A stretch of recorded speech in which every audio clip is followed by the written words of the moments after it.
We decided we weren't having kids, and suddenly 4 bedrooms felt like a ton of wasted space. Now we have everything that we need and nothing we don't. Come take a tour and check out our tiny house. Welcome inside our tiny house, Fern. She's 8 feet by 28 feet, 224 square feet. At the very end, you have the bathroom leading into the kitchen area, which then leads into the living room area. And at the very end, it's the bed area with storage underneath for our cat. This is our kitchen. It is a split kitchen. We've got the cooking on the one side and the cleaning on the other. It is a good flow because we can both be in the kitchen at the same time. I can be over here cooking, he can be cleaning or doing some other type of prep over here. So it's a really great space for us to have where we both can be in the kitchen easily, especially in such a small space. On this side of the kitchen, we have the cooking area. So you have the 2-burner stove and the toaster oven, which has been awesome since we were able to bake, fry, reheat our food since we don't have a microwave.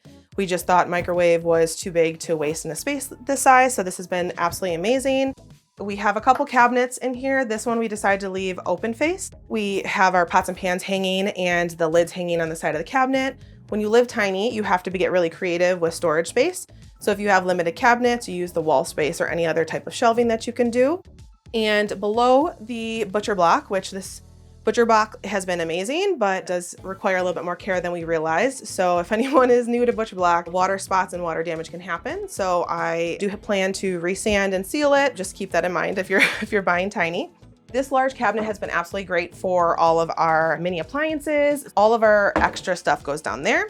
This actually used to be a washer dryer combo, and we chose to get rid of it just because our tiny house community does have a laundry facility on site. So we just felt like that was a waste of space, especially in a tiny house. You have to get creative with where things that you don't really think about, like plates and bowls and things like that, but garbage and recycling. So under here, we have just our garbage and recycling bins. They're very small, 8-gallon, I believe, and we just kind of cover it with a little bit of curtain just to make it look a little prettier. But this is pretty much where I'm at a good amount of the time because I'm constantly in here chopping, cooking, doing something. And comparison to our house back in Buffalo, there is some things that we do really love and some things that have been a little bit more challenging that you've had to work along with.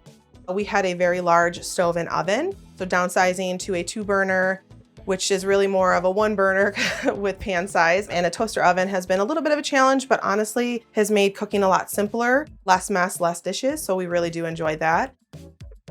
On this side of the kitchen, we have the refrigerator and the sink. The tiny house sink is much smaller than the one back in Buffalo, so that has been a little bit of a learning curve. But honestly, it just makes us do dishes more often, so that's been really great. We do typically lay down a drying mat that we have over here when we do dishes, just to kind of keep things as dry as possible, now knowing about the water damage.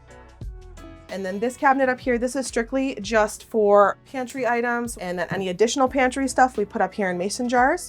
You do have to get a little crafty when you are living tiny. In addition to the floating shelves and the cabinets, we also have storage loft above the bathroom, which is actually quite large. I think we have about 6 or 7 totes up there in addition to tool bags and Christmas decorations and things like that. So we do actually have a lot of storage space, but it just gets a lot easier when you have additional things like floating shelves and spice jars and things like that. Our fridge has been absolutely amazing for how big it is. We weren't sure we were going to be able to get a tiny house with such a large fridge. I do believe it is bigger than an apartment size, but smaller than a typical large fridge that you get in a large house. And so we really love this. I don't think we would be able to do it without a size this big. As spacious as this tiny house is with the kitchen, it is a lot smaller than most people are comfortable with, usually in a regular house. Our kitchen was pretty massive back in Buffalo, so downsizing has been a little bit of a challenge, but the benefits that you get from living tiny completely outweigh any type of con that you might have having to deal with a slightly smaller kitchen. And I know a lot of people do struggle with that when we talk about the fact that we live tiny. Oh, I could never have a kitchen that small, but trust me, you can. You have the necessities and you just make everything work.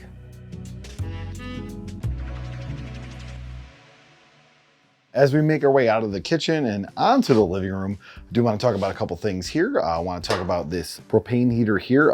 Actually, we never use it in the summer, most of the spring, but late fall, winter, that's where the propane comes from there. And this is a great heating source and it heats up the whole tiny house really fast.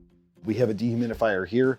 One thing I will say about the dehumidifier is in a tiny house space, moisture can definitely build up quicker than in a large home. So we have this large dehumidifier, probably one of the biggest things in this tiny house, but it does a great job. And we also have an air purifier as well. And this table here, at one point, my wife was using this as a workspace. She feels more comfortable on the couch with the pull-out table, which we'll talk about soon. Eventually, probably do something else here, but right now this is good for another place to put things. As we move into the living room, first off, I do want to talk about the photo that comes in as you go into the living room. This picture was actually taken by Marissa just around the corner with an elk actually staring into the mountains while the mistiness and the fogginess was happening, why it's called the Smoky Mountains. But as we go in here, this is, you know, your typical living room. I mean, this is where we relax, watch TV, we read. It's a pretty good sized couch. It's not your typical large couch in a house, but this fits 2 people and 2 animals perfectly. So we really make use of that tiny house space.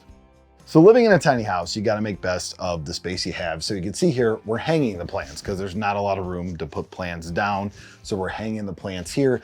And for the yoga mats in the back roller, this actually storage space, you can pop it in, pop it out, and it hangs on the wall there. So utilizing as much wall space as you possibly can is one thing we try to do here in this tiny house. And like I said, wall space by having the vinyls here instead of in a crate somewhere, because we don't have a lot of room. We already have multiple storage bins. Where are we going to put a crate of vinyls? And here on the other side of the living room, you see here where we have a place where we can hang keys. There's a pet bowl, flashlights, which you need out here in the forest. We also then have these hooks too that are made out of trees, which is really cool, but we can umbrellas and coats. In this just little living room space, we have so many plants because we utilize hanging them on the ceiling there and just, you know, have our wall decoration stuff there. We're originally from Buffalo, so having a little piece of our original home here as well. And I talk about storage here too. So we have these shelves, which you've seen in the kitchen. We have one here and it holds a PlayStation and controllers and all that, where sometimes that takes up a lot of space. We have the TV here, which, you know, if you would ask me before we moved tiny, I would have this small of a TV. I don't know if I would agree with you, but it works perfect and it can move out too and get closer, and we can even watch it from the bed. You can move it on the side there. And then this is our coffee table, and actually it folds out. That's where my wife works, but also in that space where it folds out, we have board games and stuff like that. And before Marissa shows you the bedroom, I do just want to explain utilizing the space up here. As you can see, we have a wine box, some statues. So like I said, using every little nook and cranny that you have in a tiny house is important, but you can see we can decorate it. It looks stylish, it looks cozy, it looks comfy. This is our bedroom area. It's pretty compact, which can be troublesome at times. So we have a queen size bed. We ended up deciding to stick with the size that fit directly into here instead of going a little bit smaller, just because having 2 people and a dog and a cat in a bed can be a little challenging at times, especially when you're right against the wall and there's no room for any kind of space outside of that. So it can be real nice and cozy. Having everything against the walls, the mattress against the walls, it does restrict airflow. So that can be challenging at times, especially with moisture that can accumulate in a tiny house. We do have a coconut core layer underneath the mattress to kind of add a little bit of that airflow. You can't have a traditional spring box or anything like that underneath it. And making the bed can be a little challenging too. You can't just walk around like in a typical house and make it. You do have to climb up on top and push the sheets down and everything. So it can be a little challenging, but it's definitely worth it, especially having the platform bed. We really appreciate not having to climb any stairs or ladders. So this is really nice. We really appreciate that. We've brought in some more floating shelves and floating end tables to add a little bit more storage to store some of our wedding stuff. And, you know, having the end tables has been really great, being able to store any kind of electronics and just miscellaneous things. And we also have a little cubby, which is really helpful too over here in the corner. We do also have a mini split up here, which during the summer months has been great because it lets us be really cool, especially being so tightly snug. And this does heat and cool. The heat we do put on sometimes in winter, but we often use the propane heater just because it heats a lot quicker and it's a lot warmer. It has a dry setting, so it works as like a dehumidifier in a sense too, so which is really important, not being able to have airflow along the sides of the mattress. So that's great as well.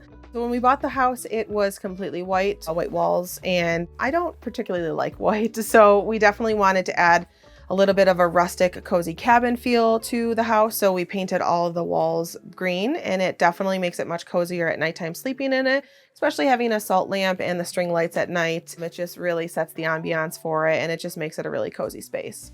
So as an extension of our bedroom area, we do have these built-in closet spaces. And it does appear that there used to be some sort of a barn door or something, sliding glass or a sliding type of door here, but we actually don't mind the privacy aspect. So it's really nice opening up the space and not having it kind of closed off, but having these built-in storage cabinets have been absolutely amazing. We both have an area like this for myself where we have these little storage containers to keep our clothes, similar to a dresser or dresser drawers. And we each also have hanging storage, which is awesome because you have a little closet built in. And we also have so much space underneath here that we're able to keep a bunch of totes for emergency supplies. We also have the side over here for our cat. She gets the most space in the house. So it's been really great having this area right here. We transitioned from a house in Buffalo that was 4-bedroom, 1,200 square foot. We realized after buying it that, we didn't want kids and we just wanted a life, just the two of us, much more simple. So we realized that the 4-bedroom, very large house was too much for us. So we decided to downsize and see what other options that we had and ended up here in North Carolina. I was really attracted to the idea of a tiny house, but I still was really worried about it being too small. And then we stayed for a weekend in a tiny house rental and I was comfortable and I saw where all the storage can go. And I felt comfortable leaving those few days in a tiny house. And I'm like, yeah, I could definitely do this. So when we officially decided to go tiny, we put our house for sale in Buffalo. And even with all the work that had to be done in the house, we were actually able to sell the house for about double what we paid for it, which, with the market, we took advantage of that and it was great because that let us actually be able to buy a tiny house and pay off all our credit card debt and put some debt into student loans and pay off our cars and just give us some more financial freedom that we weren't able to get maintaining a 4-bedroom house. So we bought the house for $34,000. The upgrades on the house, we actually replaced a few things when we first moved in, like the fridge, the toilet, which was a composting toilet. We upgraded it to a regular toilet, a tankless hot water tank, the mini split behind us, the propane. We bought furniture for the house because we did downsize a lot when we moved. So altogether, we probably spent about $60,000 with all of the upgrades and furnishing the house. When we compare our house to Buffalo to the tiny house here, the rent or the mortgage, I should say, was pretty cheap. It was only about $650. But you add in the amount of money that we spent on electricity, water, gas, garbage, taxes, things like that. We're talking probably somewhere around $1,100. Where here it's much more affordable. Our rent is $550, which includes the water and the internet, which is really great, especially for working from home. The only thing that we have to pay for is electric and propane for our instant hot water tank type of thing. But altogether, I would say we probably pay about $600 to $700 a month compared to almost $1,100 back in Buffalo, which is very low in comparison to other people that live in the Western New York area. Taxes and mortgages are much more expensive for friends and family. So we were pretty lucky, but we also are much luckier here. You're saving a lot more money per month. And now here we are in the bathroom, and I know when people talk about living tiny, they're concerned about the bathroom. People like a big bathroom and all that. The biggest thing is utilizing the space the most you can, and you'll see here we use a lot of wall storage. And even on the side here, all the stuff for teeth brushing, because we don't have a lot of space to put a bunch of like cupboards and stuff like that. And we still do have some space in here with this vanity where we can put stuff like a hair dryer and cleaning supplies as well. We have a lot of stuff in this bathroom, probably more than people that live in normal houses. We utilize that wall space. Living tiny does not hurt us as far as places to put stuff in the bathroom. Not a huge sink, but not a small sink. We actually do have plans of replacing this. We want to go to more of like a wood style and all that, but it does get the job done here. Can't have a huge mirror. I know some people like a large mirror in a tiny house, but this mirror, you can see everything you need to. We actually had a composting toilet that came with the house. It was much smaller than this. It just didn't work for us. If it works for you, that's great. So we put in, this is a standard regular toilet. So you can have a standard toilet in a tiny house. This is a pretty spacious shower. I mean, this might be the same size, if not bigger than the shower we had in houses and apartments. So we didn't really downsize in space when it comes to the actual shower. We do have the low flow detachable shower head and the shower head up here. One thing I did forget to mention too is that the toilet is low flush as well, trying to find ways that we can be sustainable in the tiny house. And you can see I can move around in this pretty comfortably. So if you think going tiny, you're gonna have to get a very tiny shower, that is not the case.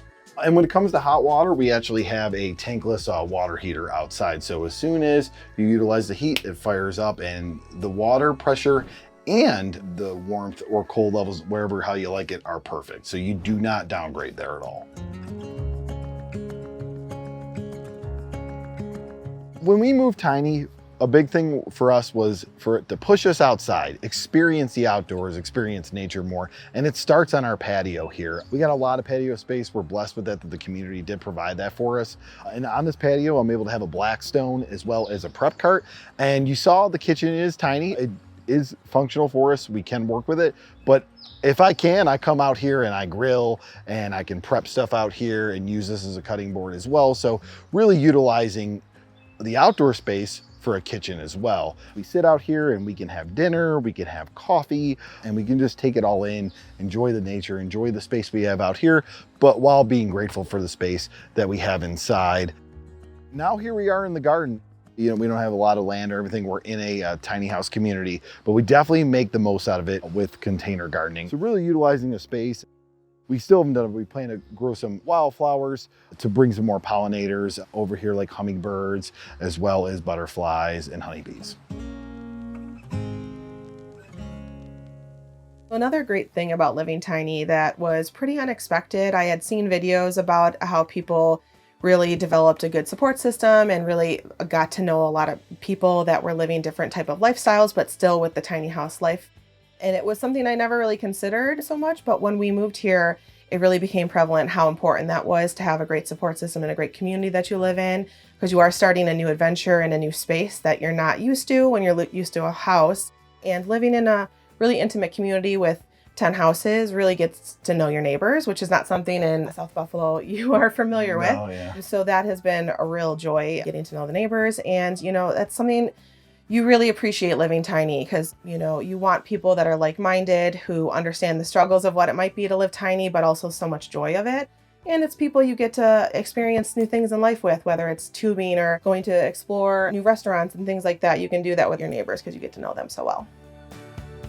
Thank you so much for taking the time to tour our tiny house today. We really appreciate it. And if you want to hear more about a comedian living in a tiny house, check me out, Chris Gullo, on all social media platforms. And if you have any questions or comments for either of us, please leave it in the comment and we'll be happy to reach back out.